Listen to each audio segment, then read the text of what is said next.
Hello everyone, आप सभी को आज के इस हिंदी के पाठ्य योजना में एक बार फिर से बहुत बहुत स्वागत है।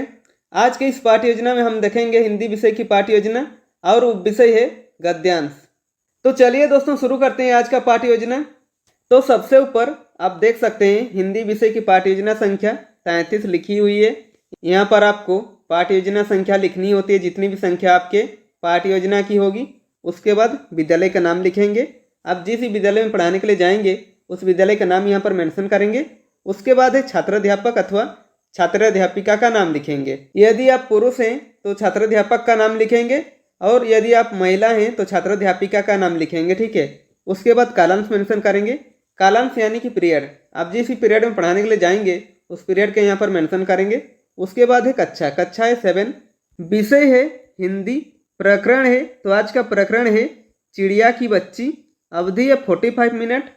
किसी किसी विद्यालय में 35 मिनट या 40 मिनट भी होता है, तो आप अपने विद्यालय के हिसाब से देख लीजिएगा। उसके बाद दिनांक मेंशन करेंगे।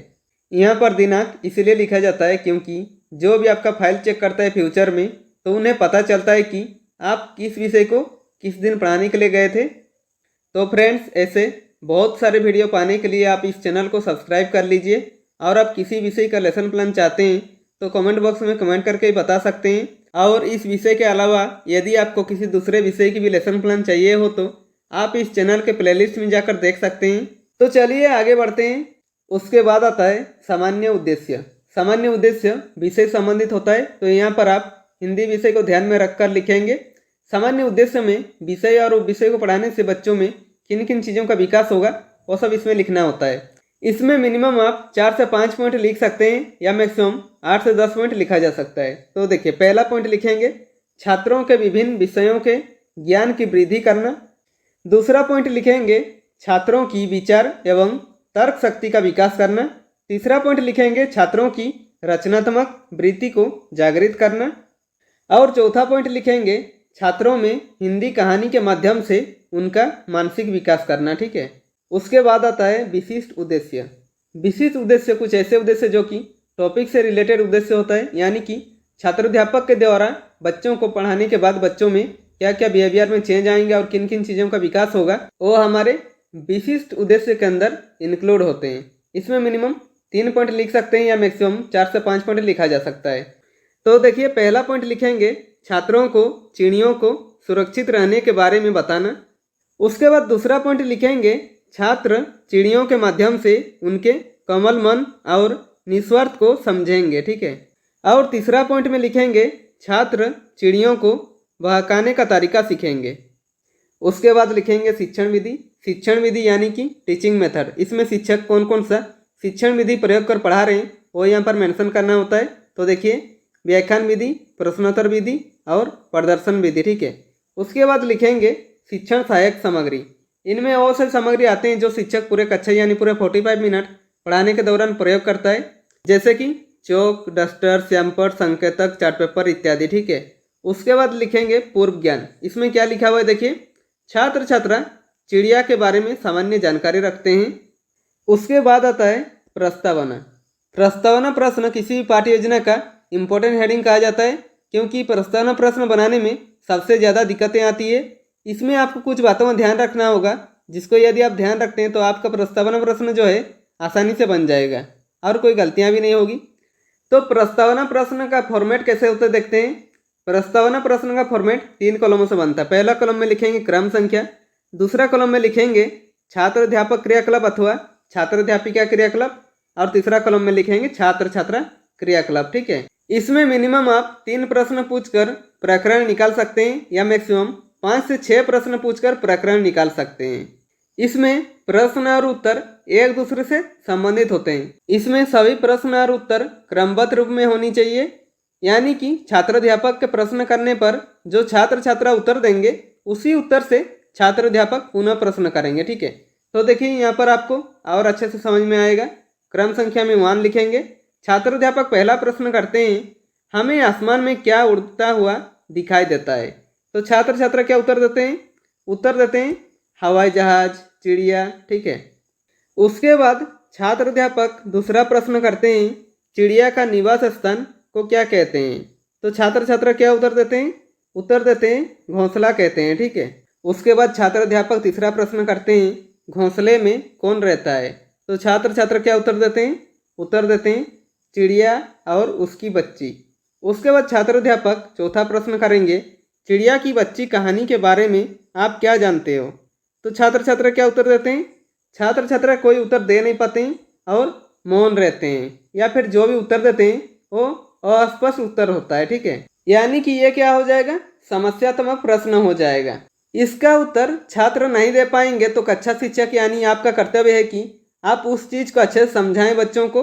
उसके बाद लिखेंगे उद्देश्य कथन, और इसमें लिखेंगे बच्चों आज हम लोग चिड़िया की बच्ची कहानी के बारे में अध्ययन करेंगे, ठीक है। उसके बाद आता है प्रस्तुतिकरण।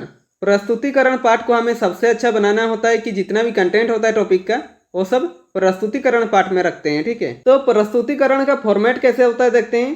प्रस्तुतिकरण का फॉर्मेट 4 कॉलम से बनता है। पहला कॉलम में लिखेंगे शिक्षण बिंदु यानी कि टीचिंग पॉइंट, इसमें हम कौन कौन से पॉइंट कवर करेंगे वो सब लिखेंगे। दूसरे कॉलम में लिखेंगे छात्र अध्यापक क्रियाकलाप अथवा छात्र अध्यापिका क्रियाकलाप यानी कि पुपिल टीचर एक्टिविटी। इसमें क्लासरूम में टीचर क्या क्या एक्टिविटी कर रहे हैं वो सब लिखेंगे। उसके बाद तीसरा कॉलम में लिखेंगे छात्र छात्रा क्रियाकलाप यानी कि क्लासरूम में छात्र छात्रा क्या क्या एक्टिविटी कर रहे हैं वो सब लिखेंगे। और चौथा कॉलम में लिखेंगे श्यामपट कार्य, ठीक है। उसके बाद शिक्षण बिंदु पर लिखेंगे लेखक का जीवन परिचय, और चिड़िया की बच्ची कहानी के लेखक जैनेन्द्र कुमार का जीवन परिचय के बारे में छात्र अध्यापक जो बताएंगे वो छात्र अध्यापक क्रियाकलाप पर लिखेंगे, ठीक है।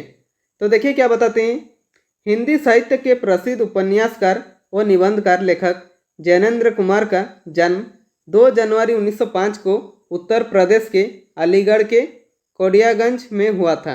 उनकी प्रारंभिक शिक्षा हस्तिनापुर के जैन गुरुकुल में हुई। मैट्रिक पंजाब से उत्तीर्ण की। जैनेन्द्र की उच्च शिक्षा काशी विश्वविद्यालय से हुई, ठीक है। उसके बाद देखिए लेखक जैनेन्द्र कुमार की कहानी संग्रह है फांसी, जय संधि, वाताय, एक रात, 2 चिड़िया, नीलम देश की राजकन्या, खेल आदि, ठीक है। और उनकी उपन्यास है परख, सुनीता, त्यागपत्र, ठीक है। और उनकी निबंध संग्रह है जड़ की बात, मंथन, सोच विचार, पूर्वोदय इत्यादि, ठीक है। और छात्र छात्रा क्रियाकलाप पर लिखेंगे छात्र छात्रा ध्यानपूर्वक सुनेंगे, और श्यामपट कार्य पर छात्र अध्यापक जो पढ़ा रहे हैं उसे शॉर्ट में लिख दीजिएगा ताकि जो बच्चे ध्यान से सुन नहीं रहे उन्हें अच्छे से समझ में आ जाए। तो हेडिंग देंगे लेखक का जीवन परिचय, लिखेंगे नाम जैनेन्द्र कुमार, जन्म 2 जनवरी 1905, प्रारंभिक शिक्षा हस्तिनापुर के जैन गुरुकुल में, उच्च शिक्षा काशी विश्वविद्यालय में। उनकी कहानी संग्रह है फांसी, जय संधि, वाताय, एक रात, 2 चिड़िया, नीलम देश की राजकन्या, खेल इत्यादि। उपन्यास है परख, सुनीता, त्यागपत्र इत्यादि, ठीक है। उसके बाद आता है बोधात्मक प्रश्न। इसमें छात्र अध्यापक बच्चों को जो पढ़ा रहे हैं बच्चों को कितनी समझ में आ रहा है ये जानने के लिए बीच बीच में 1 या 2 प्रश्न करते हैं। तो देखिए पहला प्रश्न करते हैं लेखक जैनेन्द्र कुमार का जन्म कब हुआ था। तो छात्र छात्रा क्या उत्तर देंगे, उत्तर देते हैं 2 जनवरी 1905 को, ठीक है। उसके बाद छात्र अध्यापक दूसरा प्रश्न करते हैं लेखक जैनेन्द्र कुमार का जन्म कहाँ हुआ था। तो छात्र छात्रा क्या उत्तर देते हैं, देखिए उत्तर देते हैं उत्तर प्रदेश के अलीगढ़ के कोडियागंज में लेखक जैनेन्द्र कुमार का जन्म हुआ था, ठीक है। उसके बाद शिक्षण बिंदु पर लिखेंगे चिड़िया की बच्ची पाठ का सारांश, और इसके बारे में छात्र अध्यापक जो बताएंगे वो छात्र अध्यापक क्रियाकलाप पर लिखेंगे। तो देखिए क्या बताते हैं, इस कहानी में लेखक श्री जैनेन्द्र कुमार ने आज़ादी की महत्ता और मनुष्य के स्वार्थी स्वभाव का वर्णन किया। लेखक ने इस कहानी में एक और तो एक छोटी सी प्यारी सी चिड़िया की आज़ाद जिंदगी का वर्णन किया है, और दूसरी ओर एक अमीर सेठ की अकेलेपन से भरी स्वार्थी जिंदगी का वर्णन किया है। उसके बाद शिक्षण बिंदु पर चिड़िया की बच्ची पाठ का पहला पारा लिखेंगे, ठीक है। तो देखिए लिखा हुआ है माधव दास ने अपनी ... स्वप्न की भांति गुजार देते हैं। और छात्र अध्यापक इस पारा को समझाते हुए जो बताएंगे वो छात्र अध्यापक क्रियाकलाप पर लिखेंगे, ठीक है।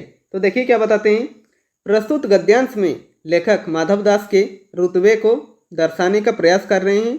लेखक कहते हैं कि माधव दास ने कुछ ही समय पहले अपना संगमरमर का पक्का एवं ऊंचा मकान बनवाया है। उसके सामने बहुत ही सुंदर और सुखद बगीचा है। लेखक बताते हैं कि माधवदास को कला से बहुत अधिक प्यार है। उनके पास धन की कोई कमी नहीं है और कोई बुरी आदत अब तक माधवदास को छू नहीं पाई है। कहने का तात्पर्य है कि बहुत अधिक धन होने के बावजूद भी माधवदास को कोई बुरी आदत नहीं है। उनके सभी शौक या आदतें एक अच्छे आदमी की तरह है। लेखक माधवदास के बारे में बताते हुए कहते हैं कि उन्हें फूल, पौधे और गोल छोटी थाली के समान मिट्टी आदि का बना हुआ नांद नामक अर्थ गोलाकार बड़े पात्र में लगे फव्वारे में उछलता हुआ पानी बहुत अच्छा लगता है। उनके पास समय की भी कोई कमी नहीं है। कहने का तात्पर्य यह है कि माधवदास के पास करने को कोई काम नहीं है। उनका सारा काम उनके नौकर आदि करते हैं। लेखक जैनेन्द्र कुमार बताते हैं कि शाम के समय जब दिन की गर्मी ढल कर कम हो जाती है और आसमान कई रंग का हो जाता है, तब माधवदास अपने संगमरमर के पक्के एवं ऊंचे मकान के बाहर खुली हुई चौरस जगह पर तख्त डलवा कर बड़े तकिए के सहारे उनकी मोटी चादर पर बैठते हैं और प्रकृति की शोभा का आनंद लेते हैं। ऐसा प्रतीत होता है मानो इन सबसे ही माधवदास के मन को मानसिक शांति मिलती है। यदि शाम के समय माधवदास के मित्र उनके साथ हुए तो उनसे बात अपना और दूसरे का भी मन बहलाने की बातचीत करते हैं, और यदि कोई साथ नहीं हुआ तो पास रखे हुए फरसी हक्के के डंठल को मुंह में लेकर अपने मन के ख्याल ही ख्याल में शाम को किसी स्वप्न की तरह गुजार देते हैं। और छात्र छात्रा क्रियाकलाप पर लिखेंगे, छात्र छात्रा ध्यानपूर्वक सुनेंगे तथा समझेंगे। और श्यामपट कार्य पर छात्राध्यापक जो चिड़िया की बच्ची कहानी का पहला पारा पढ़ाए, उस कहानी में जो कठिन शब्द थे उसके अर्थ श्यामपट कार्य पर लिखेंगे। ठीक है, तो हेडिंग देंगे कठिन शब्दों के अर्थ। पहला है कोठी। कोठी का अर्थ होता है पक्का एवं ऊंचा मकान। सुहावना, इसका अर्थ होता है सुंदर और सुखद। अभिरुचि का अर्थ होता है शौक या झुकाव। रकाबी का अर्थ होता है गोल छोटा थाली। चौतरा का अर्थ होता है खुली हुई चौकर और चौरस जगह। गलीचा का अर्थ होता है ऊन की मोटी चादर। ठीक है। छठा का अर्थ होता है शोभा, छवि, दीप्ति, चमक इत्यादि। ठीक है। तृप्ति का अर्थ होता है तृप्त होने का भाव। फर्सी का अर्थ होता है फर्श संबंधी। और सटक का अर्थ होता है खिसकने का भाव। ठीक है। उसके बाद आता है बोधात्मक प्रश्न। इसमें छात्राध्यापक बच्चों को जो पढ़ा रहे हैं बच्चों को कितनी समझ में आ रहा है ये जानने के लिए बीच बीच में एक या दो प्रश्न करते हैं। तो देखिए, पहला प्रश्न करते हैं माधवदास के पास कैसा मकान था। तो छात्र छात्रा क्या उत्तर देते हैं? उत्तर देते हैं संगमरमर का पक्का एवं ऊंचा मकान। ठीक है। उसके बाद छात्राध्यापक दूसरा प्रश्न करते हैं रकाबी का क्या अर्थ होता है। तो छात्र छात्रा क्या उत्तर देते हैं? देखिए, उत्तर देते हैं रकाबी का अर्थ होता है गोल छोटा थाली होता है। ठीक है। तो फ्रेंड्स, यहाँ पर हमारा प्रस्तुतिकरण समाप्त होता है, और इसके आगे यदि आप बढ़ाना चाहते हैं तो बढ़ा सकते हैं। उसके बाद प्रस्तुतिकरण को समाप्त करेंगे। ठीक है। उसके बाद आता है मूल्यांकन। मूल्यांकन शिक्षक केंद्रित होता है, यानी कि शिक्षक अपना तथा छात्रों का भी साथ में मूल्यांकन करते हैं कि जो उन्होंने 45 मिनट का क्लास लिया बच्चों को कितनी अच्छी तरीके से समझ में आया। ये जानने के लिए इसमें मिनिमम 1 या 2 प्रश्न करेंगे या मैक्सिमम 3 से 4 प्रश्न कर सकते हैं। तो देखिए, पहला प्रश्न करेंगे किन बातों से ज्ञात होता है कि माधवदास का जीवन संपन्नता से भरा था, और किन बातों से ज्ञात होता है कि वह सुखी नहीं था। दूसरा प्रश्न करेंगे चिड़िया की बच्ची पाठ के लेखक का क्या नाम है। और तीसरा प्रश्न करेंगे कोठी का क्या अर्थ होता है। उसके बाद आता है गृह कार्य। गृह कार्य पे ऐसे प्रश्न बनाइए कि बच्चों को घर पे जाकर वो चैप्टर अभ्यास करने का मौका मिले, और हमें भी पता चल सके कि बच्चे क्या पढ़ रहे हैं, क्या सीख रहे हैं, और अभ्यास के बाद उन्हें क्या डाउट आ रहा है वह अभ्यास के बाद ही पता चलेगा। इसमें भी मिनिमम 1 या 2 प्रश्न करेंगे या मैक्सिमम 3 से 4 प्रश्न कर सकते हैं। तो देखिए, प्रश्न करेंगे चिड़िया की बच्ची पाठ का सारांश लिख कर लाएं। तो फ्रेंड्स, इसी के साथ हमारा आज का लेसन प्लान कंप्लीट होता है।